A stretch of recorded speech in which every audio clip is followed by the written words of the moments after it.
يا مساء الفل، يا مساء الجمال، إزيكم حبايبي عاملين إيه؟ يا رب دايمًا تكونوا بخير وبصحة وسعادة. النهارده من مطبخ ماما عبير جايبة لكم طريقة عمل سمك السنجاري، طريقة سهلة جدًا وبسيطة وإن شاء الله هتعجبكم.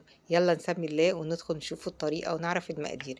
أنا جبت السمك وغسلته كويس أوي طبعًا فتحته من ضهره، وجبت ورق الفويل وعملت زي يعني كل سمكية على هيئة مركب كده ونزّلت فيها السمكية، وجِبت شوية فلفل أسمر بقى ورشيتهم من فوق الوش، جِبت هنا بقدونس وبصل وطماطم وكزبرة خضرا، قطّعت كل دهوّة، وضِفت كمان راس توم كبيرة، معاها قرنين فلفل حامي.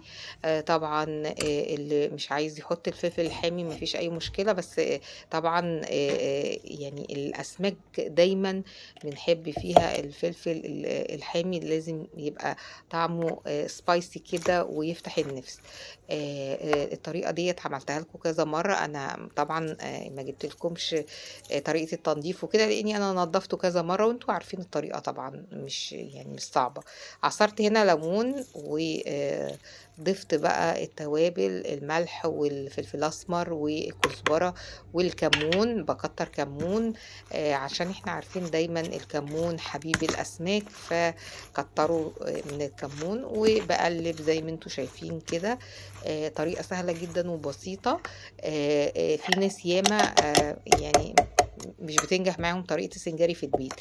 هنا ضِفت كمان جزر، جزر بيخلّي طعم السمك السنجاري طعمه رهيب، خصوصًا السنجاري.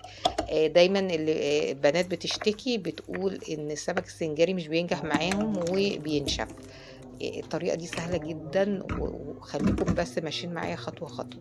ضِفت هنا شوية ملح، شوية خَل وشوية زيت وباقلّب كويس أوي، يبقى حطينا بصل وطماطم و توم وفلفل حامي وبقدونس وكزبرة زي ما أنتم شايفين كده، وكتّرت الطماطم وحطيت البهارات بتاعتي اللي أنا باحبها، السمك طبعًا أنا غاسلاه كويس ونقعاه في مَيّة فيها خل و وملح، وبعد كده نشلته وعصرت عليه ليمون، وزي ما أنتم شايفين كده بعد ما نشلته من المَيّة صفّيته خالص وحطيته في قوالب الفويل.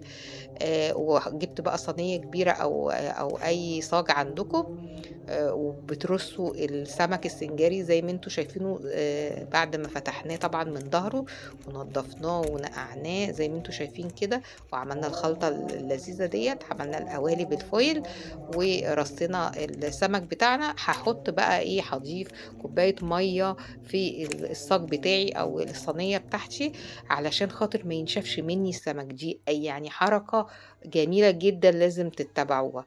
أنا هنا ضِفت شوية زيت زيتون بيخلّي السمك برضه في حتّة تانية خالص، وبيخلّيه juicy كده وطري وجميل، زي ما أنتم شايفين